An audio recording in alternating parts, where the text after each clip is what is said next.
This is an oral history interview of Lars White, interview conducted by Sarah Thorncroft at the Fire Administration and Emergency Management Office at 1934 County Road 419 West in Oviedo, Florida on March the 27th of 2015. Our interview topics include growing up in Oviedo and the Oviedo Fire Department. So will you just please state your name for me and explain where you were born and when? Okay. My name is Lars White. I was born in Winter Park Hospital, November of 1960. And you want me to elaborate? Yeah. How did your parents come to the area? Okay. We relocated to Oviedo about 1968. It was a pretty small town then. It was about 2,000 population, maybe a little less. A single traffic light, a lot of dirt roads. And Oviedo in that era was really known still for its agricultural beginnings, and it was still a very active agricultural community. But it was on the cusp of development. A lot of that is a result of what was Florida Technological University and now the University of Central Florida. And as that campus began to grow and expand and its many offerings, we needed residential homes for people to use that amenity of the college.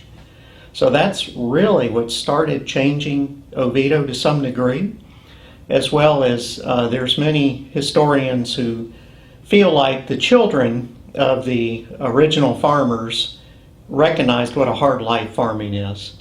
And as the land became so valuable, it was worthwhile to them to begin to sell the properties. And of course that turned into a lot of residential living units for our town. So that's kind of the beginnings, I say, of Oviedo and its expansion to such a nice residential, or we call it kids and cul-de-sacs. So you were about 8 years old when your family came to Oviedo. What schools did you attend when you were here? Well, I had gone to St. Luke's for kindergarten because it wasn't offered at Lawton Elementary at the time. Oviedo had just desegregated. They had opened Oviedo High School about that time frame. It was a very peaceful setting. There was no turmoil with it. It was a very smooth transition. I don't recall any encounters or difficulties with that. And then I started first grade at Lawton Elementary, 1st through 5th grade, and then Jackson Heights, 6th through 8th grade, and then Oviedo High School, of course, 9th through 12th grade. Graduated in 1979. What are some school memories that you have, if any? Well, I do remind myself of riding the bus to school, and the buses of that era were a little bit different than they are today. Today they're air conditioned and very comfortable. I can remember very hot rides in the bus and trying to get the windows to go down and get the best seats. But it was such a small town, you knew everyone. I mean, you knew every student. You pretty much knew where everyone lived. Today I don't think that's quite the case because the campuses, 2 high schools, 2 middle schools, about 5 or 6 elementary schools, so there's a pretty good chance you don't know everyone. So that was kind of a neat part to be from Oviedo. But the schools were great, good education. High school years probably were my favorite. You just tend to develop more relationships in those time frames as well. I got active in a little bit of politics as sophomore class president and senior class president, and enjoyed that a lot. Homecoming bonfires and things of that nature, a lot of fun sporting events. But it was just a nice time in Oviedo. Where were those bonfires? Because they've stopped doing those now. Yeah, the school system decided that wasn't necessarily the safest thing to do. Maybe they had a few episodes after our class graduated, but they used to be on the front football field or off to the side, and the junior, senior class would compete in competition to win the trophy. And I'm proud to say my class won the junior and senior year, and we're in a whole lot of classes that won back-to-back. But shortly thereafter, they stopped the bonfires. They've turned it into parades and other contests and things. So the bonfires were more like the pep rallies. Yes, yeah, kind of a throwback to the traditional days. I think bonfires were probably a very common, almost a patriotic occurrence at the schools, you know, for that homecoming game. And were you involved in any other activities other than student government? Well, I grew up on a horse farm, so I rode horses all the way up through about my junior year in high school, and then I kind of got disinterested in it. But we used to ride in horse shows, hunter-jumper horse shows, and we competed in what was called the 100-mile endurance ride up in the Ocala National Forest. That was once a year, and that was fun. Had a great time doing that. So that was kind of my childhood years, was horses. So what were some of the local hangouts, or what did you guys do for fun growing up in Oviedo? Oh gosh, there wasn't a lot in Oviedo. I mean, the school system was really your entertainment, unless you created entertainment on your own. There wasn't any recreational or other activities in town. The city parks hadn't really developed yet. If you were engaged in Little League or sports like that, you had those venues. Church was very instrumental in our lives as well. We had a lot of activities at church to fill our needs as well. I guess the high school sports, you know, attending the games and so forth, were primarily the form of entertainment. And then movies, visiting the movie theater. Usually we had to go to Altamont to do that. We did have what was known as the Oviedo Lights. You've probably heard that story, but most of us visited that location from time to time to just kind of a hangout type thing. Never found or discovered anything, but that was kind of always a fun evening. So when you were a kid, what did you want to be when you grew up? I had no earthly idea. I didn't. As I was going through high school, I was one that was struggling with what to do for a professional career. I started working my senior year at Sears, Roebuck and Company on Forsyth Road in Winter Park, Goldenrod area, and thought I would probably take a job in retail. I actually ended up working in their accounting auditing department for some reason. They said I scored real well on a math test, which didn't reflect my school grades all that well. But anyways, I did that for a year or two, and the volunteer fire chief at the time, Andy McDaniel, approached me, said, "We need a little help. We're kind of low in our volunteer roster. Would you mind lending some time, participate with us?" And I said, "Well, okay, sure, it's my hometown. I'll give that a try." And I really took a love for it. And it looked like an opportunity for a career as well. I knew the town was growing, so I went and got my certified firefighting standards and state examination certificate, and then my emergency medical technician. And soon after that, a job was offered to me in 1983, and I've been here ever since. So have you ever lived outside of Oviedo or outside of Florida? Nope. No? Born and raised Oviedo. I'm as hometown as you can get, I would say. Even my children have grown up here, went to the same schools I did, and they're graduates now of Lawton and Jackson Heights and Oviedo High School. My son's a graduate of the University of Central Florida. My daughter's got her 2-year degree from Seminole State College and working on a esthetician and in a paramedical program now for dermatology. So how do you think their childhoods and being raised in Oviedo compares to yours? Are they similar or are they different? Yeah, I think there were a lot of similarities, except on a larger scale. My daughter participated in the Pop Warner cheerleading and did cheerleading in high school as well.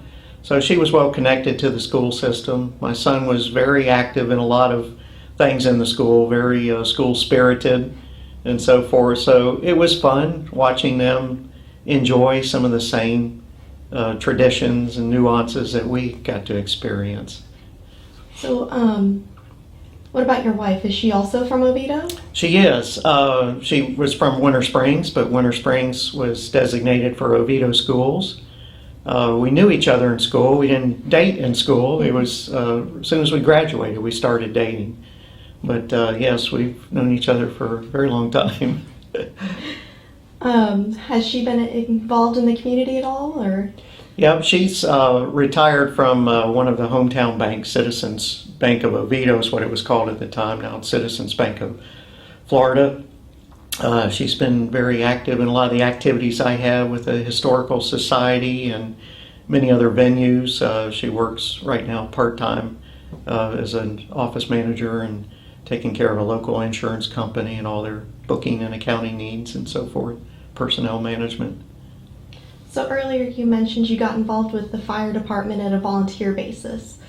Was the fire department volunteer back in the 70s and 80s? When did it become more professionalized? Well, the history of the Oviedo Volunteer Fire Department started about 1960, around that time frame. It's when they began to organize themselves. And after a couple catastrophic fires in town where they had to rely on resources from way out from other entities, they decided to put something together. And it was really a bunch of farmers that built a fire engine, really a water truck, and it grew from there.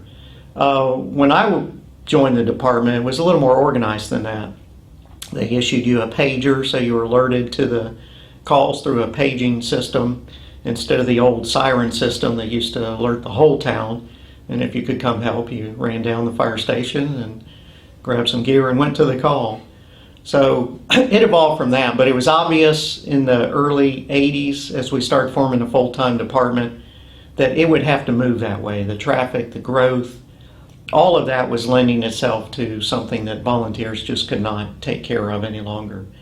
So we kept them on board as a combination department for about 10 years. It was in the early 90s when the volunteer portion of the fire department dissolved itself, and we were then just a full-time fire department.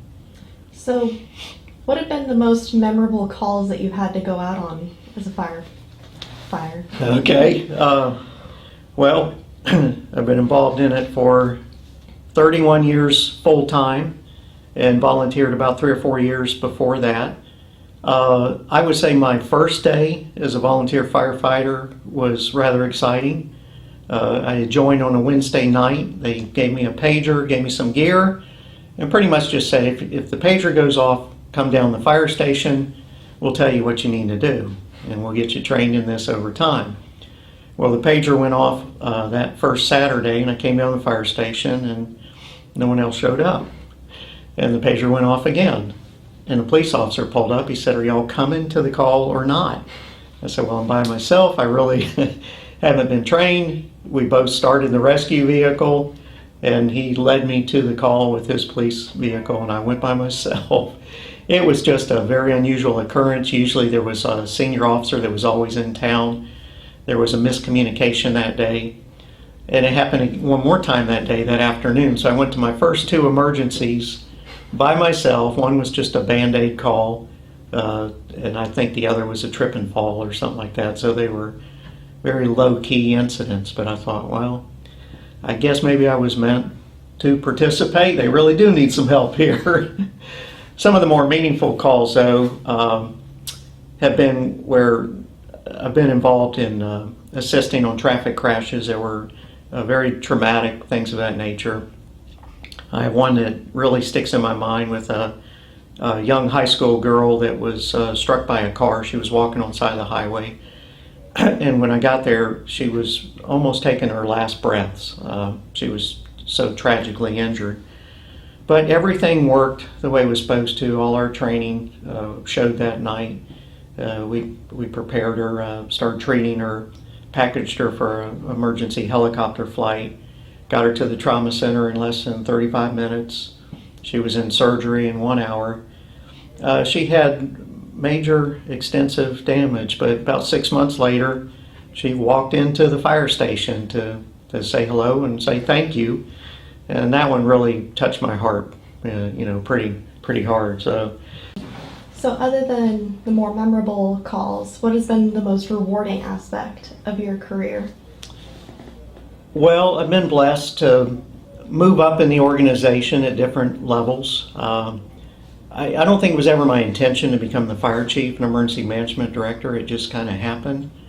In 2004, my fire chief retired, and the city manager put me in as the interim fire chief, emergency management director, and encouraged me to apply for the position. And they were doing a national search at the time. At that time, we were hit with 3 back-to-back hurricanes, so I had to manage those events as the emergency management director. And as they referred to me at that time, they said that was really my formal interview. It was my performance at those 3 events. And that was quite a memorable experience as well, our town experiencing that. It certainly wasn't a one-man show. All the departments and all the directors and all the employees were instrumental in our disaster response and recovery efforts. But the emergency management director kind of is the conductor of the band and keeps everything together as you're going through it. So we had a good plan in place, and I was familiar with it, but it was kind of thrown in my lap real quickly. But I think that's been good for me. I did have the advantage of fulfilling all the different positions: a lieutenant, a captain, a battalion chief. I was the division chief of training and emergency medical services when I got promoted to fire chief. So I had some real good diverse education and training that I think helped prepare me for the past 11 years as fire chief.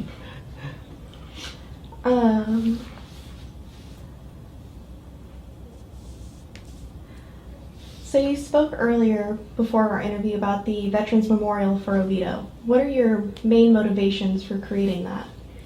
Well, being involved in the Historical Society, I always took interest in that aspect as well.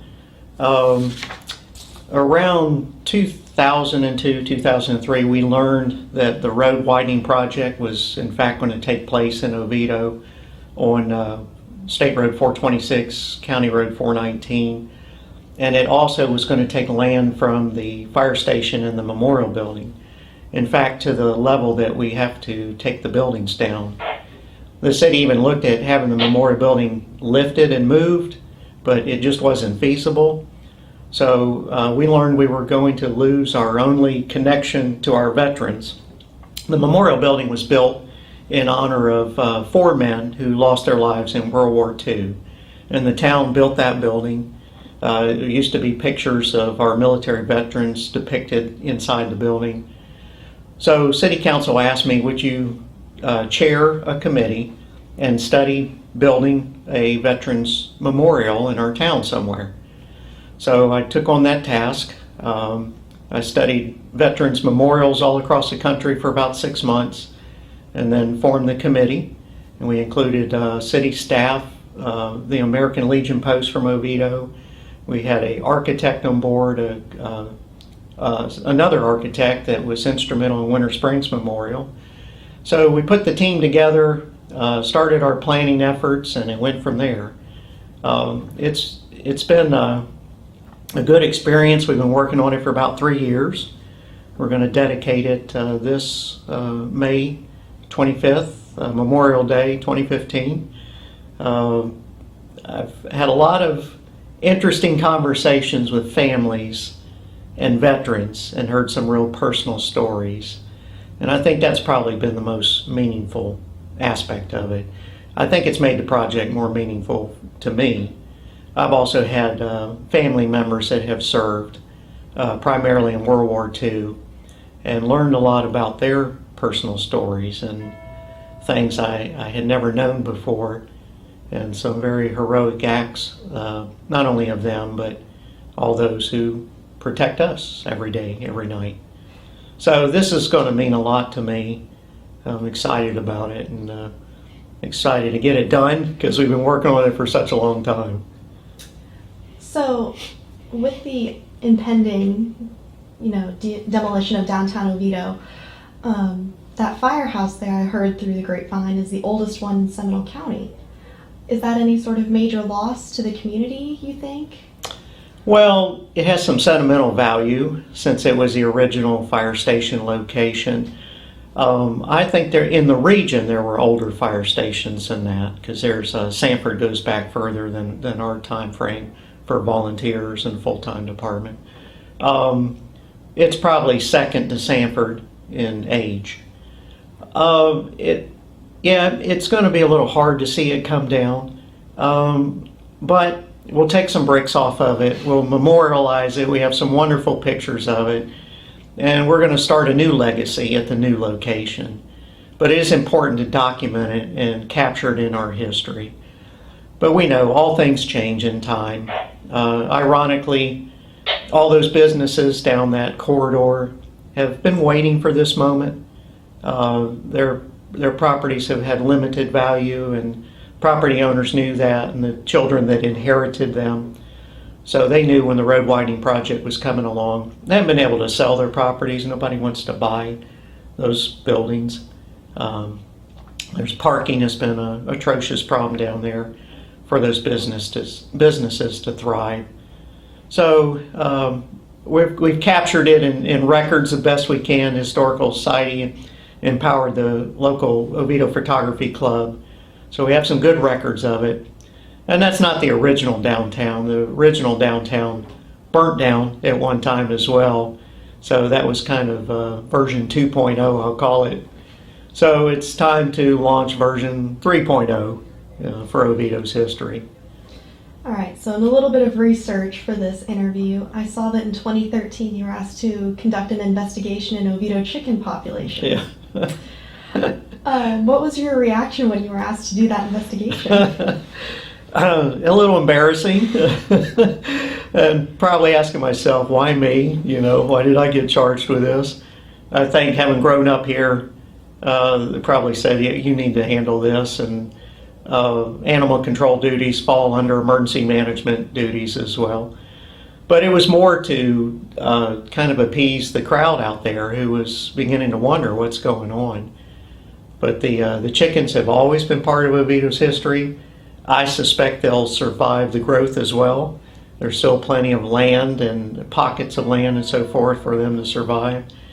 They have lasted all these years, so I think they'll migrate through the next decade or longer as well. So you think they'll just kind of migrate up to new downtown Oviedo? They kind of move on their own and set up a new habitat. They're a little bit territorial.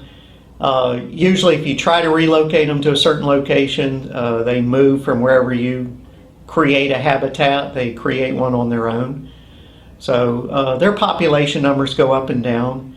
The research showed a little bit of just a normal cycle where some other wildlife were, it's just the chain of life. They were getting to the chickens, eating the eggs before they would hatch, and so forth. And I think some of that is tempered down a little bit. We're starting to see another rise in the chicken population, and we understand there's a group out there that likes to feed them and kind of maintain them a little bit. So I think they're doing well.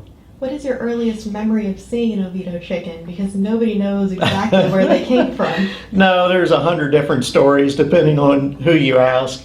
It was an agricultural community, so chickens were very common. They were common at residential homes as well. People would just use them for harvesting eggs. We had them on the horse farm we had because it was known that chickens would often contract a serious disease before the horses might contract it, or the cattle. So the farmers, horse owners, cattle owners would use that as a gauge to bring in the veterinarian before that could spread to your other crops and animals and so forth. So there was an actual purpose behind having chickens, but I think they were just part of a typical farming community. What about the peacocks that I typically see kind of wandering through Oviedo? Do you know anything about them? Now that's probably the bigger question.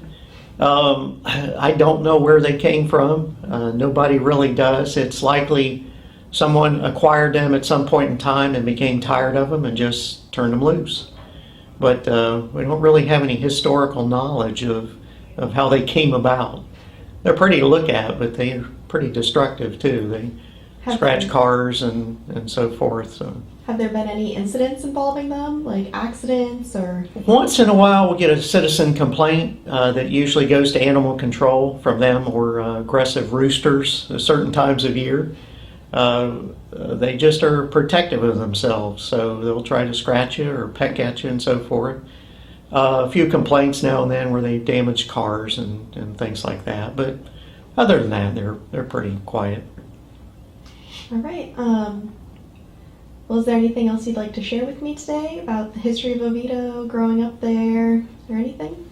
Well, it's been a great town. I think our growth has been pretty well managed.